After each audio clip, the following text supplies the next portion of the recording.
पुनः एक बार आप सभी का बहुत बहुत स्वागत कैरियर प्लस यूट्यूब चैनल में।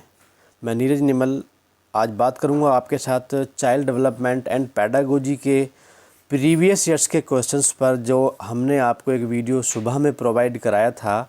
तो उससे आगे का जो पार्ट होगा वो मैं आपको अभी देने जा रहा हूं। मुझे पूर्ण विश्वास है कि आप पूरी तन्मयता के साथ इन वीडियो को देख रहे होंगे, क्योंकि आप चाहे एग्ज़ाम की तैयारी कर रहे हैं, यूपी टेट की, चाहे तैयारी आप रीट की कर रहे हैं या आप किसी भी टेट एग्ज़ाम्स की तैयारी कर रहे हैं, तो उन सभी के लिए ये क्वेश्चंस आपके लिए बहुत हेल्पफुल साबित होंगे। एक मार्गदर्शन हमें प्राप्त होता है क्वेश्चन से, जो प्रीवियस ईयर्स के क्वेश्चंस हुआ करते हैं और एग्ज़ाम्स में आने की भी एक्सपेक्टेशंस बहुत रहते हैं।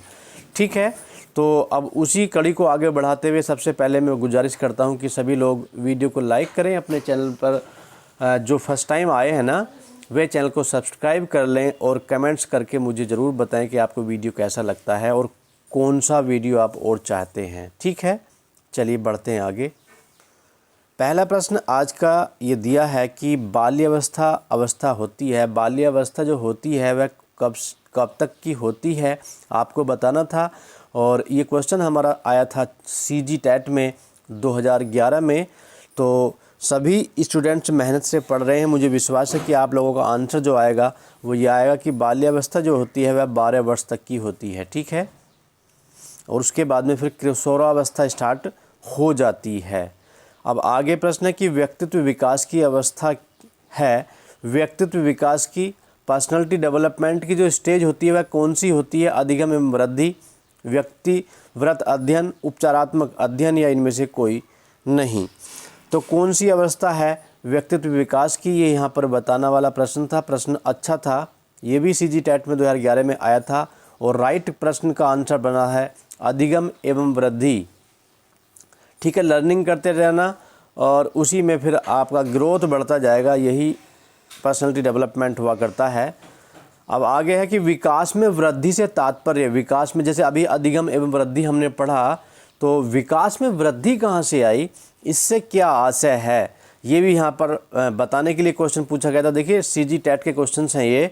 तो ज्ञान में वृद्धि, संवेग में वृद्धि, वजन में वृद्धि, आकार, सोच, समझ, कौशलों में वृद्धि, विकास में वृद्धि से क्या तात्पर्य है, ये प्रश्न यहाँ पर है। तो सही जवाब होगा, देखिए आकार में वृद्धि का होना, सोच बढ़ना, समझ कौशलों में वृद्धि होना, यही विकास में वृद्धि कहलाती है। ठीक है, आगे बात करें। परिपक्वता का संबंध है, परिपक्वता का मतलब होता है मैच्योरिटी से। अब ये भी सीजी टेट का प्रश्न है, विकास से है कि बुद्धि से है कि सृजनात्मकता से है कि रुचि से है। सही जवाब यहाँ पर बताना, परिपक्वता का मतलब होता है विकास से। जब व्यक्ति परिपक्व होने लगता है तो उसका समझ लिया जाता है कि इसका संपूर्ण विकास हो गया है या यह विकास करने ही वाला है पूरा। ठीक है, अब आगे क्वेश्चन है कि तनाव और क्रोध की अवस्था है। आपको यहाँ पर बताना कि तनाव और क्रोध की अवस्था कौन सी है, शैशवावस्था, किशोरावस्था, बाल्यावस्था या वृद्धावस्था, कौन सी अवस्था में, कौन सी स्टेज में तनाव और क्रोध आता है सबसे ज़्यादा। तो इस प्रश्न का सही जवाब मुझे विश्वास है सभी को पता होगा और आप सभी लोग किशोरावस्था ही करेंगे। तो सही जवाब यहाँ पर बी ऑप्शन ही होगा। ठीक है, अब नेक्स्ट क्वेश्चन है कि शारीरिक विकास का क्षेत्र है, शारीरिक विकास का क्षेत्र पूछा गया है यहाँ पर। ठीक है, तो ये प्रश्न भी हमारा सीजी टेट का ही है। स्नायु मंडल, स्मृति, अभिप्रेरणा या समायोजन। तो यहाँ पर हमारे प्रश्न का सही जवाब होगा स्नायु मंडल। A option is the right answer of this question. अब दोस्तों प्रश्नों के आंसर आप लोग सही दिए जाएंगे तो तभी हमारा भंडार भरेगा। और देखिए एक बात और हम आपसे बताएं, कुछ स्टूडेंट्स हमारे ऐसे होते हैं कि वे जब नोटिफिकेशन आ जाता है या डेट नज़दीक आने लगती है तभी तैयारी करना स्टार्ट करते हैं, पहले से तैयारी नहीं करते हैं। लेकिन तैयारी का एक मूल मंत्र है consistency is the key of success. Consistency is the key of success. अगर आप सफलता चाहते हैं तो आपको कंसिस्टेंसी बना करके रखना होगा, आपको निरंतरता के आधार पर तैयारी करनी होगी, अर्थात आप रेगुलर तैयारी करेंगे। ठीक है, कंसिस्टेंसी बहुत ज़रूरी होती है। बेशक आप कम पढ़ें परंतु आपको रेगुलर पढ़ना होगा, रेगुलर तैयारी करनी होगी, तभी आप सक्सेस पा सकते हैं। तो कंसिस्टेंसी जो होता है कंसिस्टेंसी या लगातार चलते रहना, कंटिन्यूटी ये की कहलाती है, कुंजी है किसकी? सफलता की, राइट। आगे बात करेंगे, शरीर के आकार में वृद्धि होती है क्योंकि, जो शरीर का आकार होता है उसमें वृद्धि होती है क्यों? शारीरिक और गत्यात्मक विकास, संवेगात्मक विकास से, संज्ञानात्मक विकास या नैतिक विकास। कौन इसमें सही जवाब होगा? देखते हैं किसका पहले आंसर आता। तो सही जवाब आपकी तरफ से आता है ए ऑप्शन, शारीरिक और गत्यात्मक विकास। करेक्ट आंसर आप सभी का और मेरा भी, अगर आपने ए ऑप्शन को सिलेक्ट किया होगा। अब आगे क्वेश्चन था कि 30 नंबर का प्रश्न था ये हमारा सीरीज के अकॉर्डिंग, शिक्षा मनोविज्ञान की दृष्टि से निम्न में से कौन सा कथन सत्य है? अब यहाँ पर बात चल रही है एजुकेशनल साइकोलॉजी के अगर हम एंगल से देखते हैं तो कौन सा कथन यहाँ पर राइट होगा। चारों ऑप्शन आपके सामने रखे जाएंगे। उत्तराखंड के टैट में ये प्रश्न आया था सन 2011 में, बच्चे अपने ज्ञान का सृजन स्वयं करते हैं क्या? विद्यालय में आने से पहले बच्चों को कोई पूर्व ज्ञान नहीं होता है क्या? अधिगम में आने से पहले बच्चों को कोई पूर्व ज्ञान नहीं होता है क्या? बच्चे यथावत वही सीखते हैं जो उन्हें पढ़ाया जाता है। अब हमें बताना है कि इन क्वेश्चंस में से राइट आंसर या राइट ऑप्शन कौन होगा। सही जवाब यहाँ पर बताना था। देखिए बच्चे, चारों ऑप्शन को अगर आपने ध्यान से पढ़ा होगा, देखिए विद्यालय में आने से, बी ऑप्शन उठाता हूँ, विद्यालय में आने से पहले बच्चों को कोई पूर्व ज्ञान नहीं होता, ये गलत बात है। बच्चों को पहले से ही ज्ञान होता है। जब बच्चा क्लास में आता है तो उसको ऑलरेडी कुछ ना कुछ ज्ञान होता है, अपने परिवेश से सीख करके आता है। अधिगम में आने से पहले बच्चों को कोई पूर्व ज्ञान नहीं होता। अब अधिगम जब लर्निंग बच्चा शुरू करता है तो उससे पहले वास्तव में उसको ज्ञान होता है। तो ये ऑप्शन भी गलत हो जाता है। बच्चे यथावत वही सीखते जो उन्हें पढ़ाया जाता, गलत बात है। जो हम उनको पढ़ाते हैं बच्चे सेम टू सेम नहीं सीखते, उसके अलावा भी उनको ज्ञान की प्राप्ति होती है, ठीक है। अब बच्चे अपने ज्ञान का सृजन स्वयं करते हैं, ये गलत बात है। बच्चा अपने ज्ञान का सृजन स्वयं नहीं करता, बल्कि शिक्षक के द्वारा, अपने साथियों के द्वारा, परिवार, पास पड़ोस, वातावरण से, सबसे बच्चा सीखता है, ठीक। तो ए ऑप्शन यहाँ पर राइट आंसर होगा। अब बात करेंगे नेक्स्ट क्वेश्चन पर। अभी क्वेश्चन नंबर नेक्स्ट दिया है 31 नंबर, बाल मनोविज्ञान के आधार पर कौन सा कथन सर्वोत्तम है? यहाँ पर बाल मनोविज्ञान की बात की गई है। प्रश्न हमारा ये भी यू टैट में आया था। तो उत्तराखंड वासी जो टैट देते हैं उसमें ये प्रश्न आया था, सारे बच्चे एक जैसे होते हैं?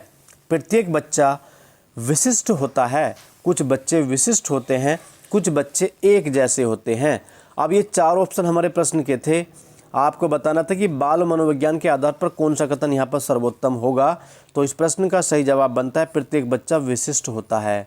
हर बच्चे के अंदर विशिष्टता होती है किसी न किसी क्षेत्र में, ठीक है।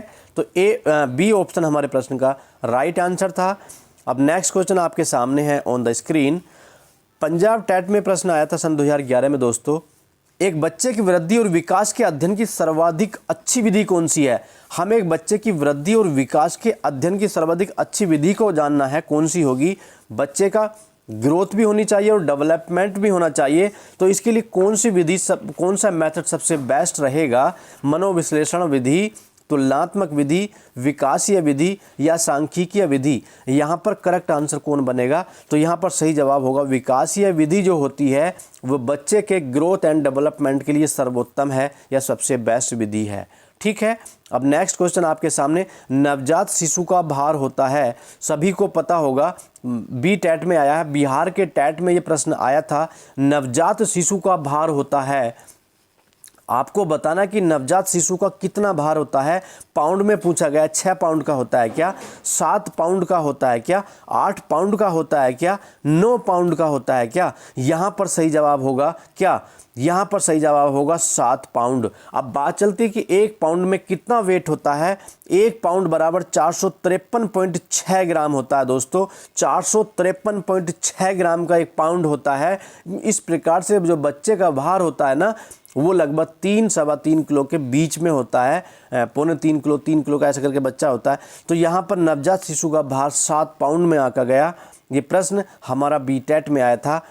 अब बात करेंगे, ये सी टैट का प्रश्न है दोस्तों। सी टैट की तैयारी तो सभी स्टूडेंट्स करते हैं, पूरे भारतवासी तैयारी करते हैं सी टैट की। अभी अभी सी टैट का कुंभ हुआ है, आप लोगों ने उस कुंभ में डुबकी लगाई होगी, बहुत सारे बच्चों ने की नैया पार भी हुई है, और जिनकी नैया पार नहीं हुई वे बिल्कुल भी हतोत्साहित नहीं होंगे, उनका यूपी टैट में नैया पार हो जाएगी, ठीक है। तो चिंता ना करो, बस आप तो तैरते जाओ, आगे बढ़ते जाइएगा। मानव विकास को क्षेत्रों में विभाजित किया जाता है। मानव विकास को क्षेत्रों में विभाजित किया जाता है जो है, कौन कौन से क्षेत्रों में मानव विकास को विभाजित किया जाता है, ये प्रश्न पूछ रहा है। सी-टेट के सन 2012 के एग्जाम में ये प्रश्न आया था दोस्तों। प्रश्न का आंसर आपको यहाँ पर बताना होगा। चारों ऑप्शन आपके सामने दिए हैं, चारों ऑप्शन को रीड करेंगे और करेक्ट आंसर आप सिलेक्ट करेंगे। शारीरिक, आध्यात्मिक, संज्ञानात्मक और सामाजिक, शारीरिक, संज्ञानात्मक, संवेगात्मक और सामाजिक, या संवेगात्मक, संज्ञानात्मक, आध्यात्मिक और सामाजिक, मनोवैज्ञानिक, या मनोवैज्ञानिक, संज्ञानात्मक, संवेगात्मक और शारीरिक। इस प्रश्न का जो करेक्ट आंसर होगा तो वो डी ऑप्शन ही होगा, मनोवैज्ञानिक, संज्ञानात्मक, संवेगात्मक और शारीरिक। ये इनके मानव विकास के क्षेत्र हैं जिसमें विभाजन किया गया है। आगे प्रश्न आपके सामने स्क्रीन पर दिख रहा होगा। 35 नंबर क्वेश्चन हमारा है, निम्नलिखित में से कौन सा सूक्ष्म गतिक कौशल का उदाहरण है। सूक्ष्म गतिक कौशल का उदाहरण यहाँ पर पूछा गया है। ये प्रश्न पहले भी आया था, फिर से प्रश्न आया। ये प्रश्न यूपी टेट में भी आया है, सी टेट में भी आ गया, सन 2012 के सी टेट में आया था दोस्तों। इस प्रश्न का आंसर आपको यहाँ पर बताना है। तो देखिए कौन सा सूक्ष्म गतिक कौशल का उदाहरण है, तो सही जवाब होगा यहाँ पर लिखना। सूक्ष्म का मतलब होता है माइक्रो या नैनो या स्लो, ठीक है, सूक्ष्म बहुत।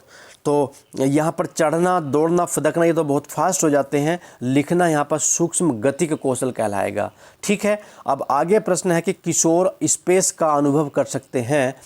इसमें आपको फिल करना है, जो करेक्ट आंसर होगा उसको सिलेक्ट करके। सी टेट के सन 2012 के एग्जाम में प्रश्न पूछा गया था दोस्तों।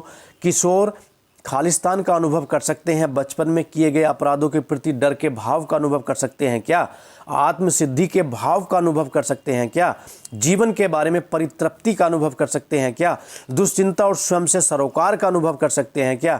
आखिर किशोर किस बात का अनुभव कर सकते हैं। आप लोग ध्यान दीजिएगा प्रश्न के आंसर पर क्या आएगा। सही जवाब बनता दुश्चिंता और स्वयं से सरोकार का अनुभव कर सकते हैं किशोर, ठीक। ये प्रश्न भी पहले आ चुका है, क्वेश्चन नंबर 36। आगे मैं नेक्स्ट क्वेश्चन पर बात करूं आपके सामने। क्वेश्चन नंबर 37 है, कौन से गुण अच्छे मानसिक स्वास्थ्य के नहीं हैं। कौन से गुण अच्छे मानसिक स्वास्थ्य के नहीं हैं, नहीं पूछा जाता है, नेगेटिव में प्रश्न का आंसर बताना है। तो यूपी टेट के सन 2012 के एग्जाम में प्रश्न आया था दोस्तों। सही आंसर आप लोग बताएंगे। नियमित जीवन, संवेगात्मक परिपक्वता, आत्मविश्वास या सहनशीलता। आगे देता हूँ सी और डी ऑप्शन। बहुत विनीत, स्वयं में सीमित, वास्तविकता की स्वीकृति, स्व मूल्यांकन की योग्यता। सही जवाब यहाँ पर सी ऑप्शन होगा। अब नेक्स्ट क्वेश्चन आपके सामने है कि माँ बाप के साये से बाहर निकल अपने साथी बालकों की संगत को पसंद करना संबंधित है किस बात से। माँ बाप के साये से, जब बच्चा माँ बाप के साथ में पलता बढ़ता है, उसके बाद में जब बच्चा अपने साथियों की संगत में पहुँचता है, वो पसंद करता है, उसका संबंध किस स्टेज से है, वो कौन सी स्टेज है जिसमें बच्चा ये एक्टिविटी करता है कि अपने माँ बाप से दूर हट करके, माँ बाप के साये से बच करके अपने दोस्तों की मित्र मंडली में पहुँचना पसंद करता है। वह कौन सी स्टेज होती है। किशोर अवस्था से, पूर्व किशोर अवस्था से, उत्तर बाल्य अवस्था से कि शैशवावस्था से। इस प्रश्न का सही जवाब देने वाले को इनाम दिया जाएगा 1 नंबर का। तो करेक्ट आंसर तो दोस्तों यहाँ पर पूर्व किशोर अवस्था है। बच्चा पूर्व किशोर अवस्था में ये कंडीशन बनाने लगता है, ये उसकी स्थिति बन जाती है कि वह चाहता है कि अपने माँ बाप से दूर होकर के अपनी मित्र मंडली में अधिक से अधिक समय व्यतीत करे, ठीक है। अब आगे क्वेश्चन है कि मानसिक परिपक्वता की ऊंचाइयों को छूने के लिए प्रयत्नरत रहना संबंधित है किस बात से। मानसिक परिपक्वता की ऊंचाइयों को छूने के लिए प्रयत्नरत रहना संबंधित है किस बात से, किस स्टेज से, किशोर अवस्था से, प्रौढ़ से कि पूर्व बाल्यावस्था से या उत्तर बाल्यावस्था से। तो इस प्रश्न का सही जवाब देने वाले होंगे ए ऑप्शन। करेक्ट आंसर जो देंगे वो किशोरावस्था कहलाएगी। मानसिक परिपक्वता की ऊंचाइयों को छूने के लिए जो प्रयत्नरत रहता है ना बच्चा, वो किशोरावस्था में रहता है। एडोलसेंस में बच्चा ऐसी ऐसी बातें करता है, वो पूरे जहाज उड़ा देता है, पता नहीं क्या क्या सोचता रहता है, ये किशोरावस्था होती है। तूफानी एवं झंझावात से भरी हुई अवस्था कहलाती है किशोरावस्था दोस्तों। आगे नेक्स्ट क्वेश्चन आपके सामने ऑन द स्क्रीन है। शैशवावस्था में बच्चों के क्रियाकलाप होते हैं कैसे? शैशवावस्था की बात चल रही है, शैशवावस्था में बच्चों के क्रियाकलाप कैसे होते हैं? यूपी टेट के सन 2012 के क्वेश्चन आया था एग्जाम में, तो सही जवाब यहाँ पर आपको बताना है। मूल परिवर्त्यात्मक होते हैं क्या, संरक्षित होते हैं क्या, संज्ञानात्मक होते हैं क्या, संवेगात्मक होते हैं क्या?